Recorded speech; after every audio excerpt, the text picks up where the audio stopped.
उद्धव बाळासाहेब ठाकरे यांनी नुकतीच एक जनता न्यायालयाच्या मार्फत भांडाफोड केला, त्यामध्ये पर्दाफाश केला। राहुल नार्वेकर यांनी कशा प्रकारे हा निर्णय दिला याची पोलखोल केली, परंतु राहुल नार्वेकरांनी देखील पत्रकार परिषद घेऊन यावर प्रत्युत्तर दिलेलं आहे।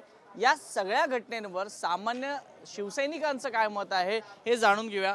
सर्वप्रथम आज तुम्ही या पत्रकार परिषदेला होतात, जनता न्यायालय म्हणून संबोधलं जातं, याचा आपल्यावर काय परिणाम झाला? ज्या वेळेला विधानसभा अध्यक्षांनी पुरावे असून देखील चुकीचा निर्णय दिला, अशा वेळेला पक्षाला जनतेच्या न्यायालयात जाण्यापासून पर्याय नव्हता।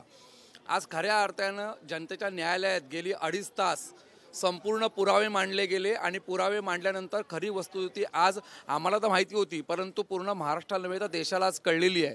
आणि ही जनता न्यायालयाचा जो उपक्रम आज पक्षाच्या माध्यमातून मांडण्यात आला, हाच उपक्रम आता जिल्ह्यावाईज घेतला जाईल असं आता ह्या ठिकाणी आम्हाला कळतंय। आणि आज खऱ्या अर्थाने शिवसेनेची घटना काय, शिवसेनेने नेमके काय पुरावे दिले, शिवसेनेने निवडणूक आयोगामध्ये काय सादर केलं, तुमचे हे सगळे आरोप आहेत ते राहुल नार्वेकरांनी फेटाळून लावले। राहुल नार्वेकर त्यांनी जो निर्णय दिलेला आहे तो त्यांनी चुकीचा दिलेला आहे, कारण त्यांनी त्या सगळ्याचं वाचनच केलं नाही। त्यांनी काय केलं, जे चंद्रचूड साहेबांनी जो निर्णय दिला त्याचेच फक्त त्यांनी वाचन केलं, पण त्याची जी ते म्हणतात की हे उद्धव ठाकरेंनी जी पत्रकार परिषद घेतली ते म्हणाले की हे फक्त दसरा मेळाव्याचं भाषण वाटलं। कोणाचं भाषण वाटलं? त्यांचं राहुल नार्वेकरांना भाषण वाटलं। असं कसं राहुल साहेबांनी कसं आहे, राहुल नार्वेकरांना काय वाटलं हे महत्त्वाचं नाही, तर जनतेला आणि महाराष्ट्राला काय वाटलं हे महत्त्वाचं आहे।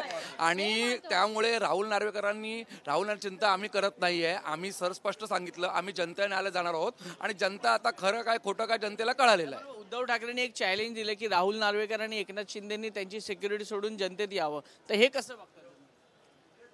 उद्धव साहेबांनी दिलाय ते चॅलेंज बरोबरच आहे, कारण उद्धव साहेब एकदम ग्रेट आहेत।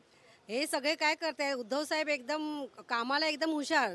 कोविडच्या काळामध्ये उद्धव साहेबांनी जेवढी मेहनत घेतली, सर्वसामान्यांचा एक पाठिंबा दिलाय, ते ह्यांच्या पोटात दुखी झाली आहे। त्यामुळे ते हे आव्हान स्वीकारणार आम्ही स्वीकारणार। एकनाथ शिंदे आणि नार्वेकर ते लोक नाही स्वीकारणार, कारण त्यांचा दमच नाहीये, म्हणून ते लोक नाही स्वीकारणार। सगळं जनता शिकवणार आणि जनताच न्याय देणार आहे, जनताच याला न्याय देणार आहे। सर्वसामान्यांची प्रतिक्रिया होती की ह्या सर्वांचं मत आहे की उद्धव ठाकरेंनी आज जे पुरावे सादर केलेले आहेत ते योग्यच आहेत, त्यामुळे आगामी काळात या शिवसैनिकांच्या माध्यमातून घराघरात पोहोचण्याचा उद्धव ठाकरे यांचा प्रयत्न असेल। कॅमेरा पर्सन अजित शिवतरकर, वैभव परब, एबीपी माझा, मुंबई। एबीपी माझा, उघडा डोळे बघा नीट।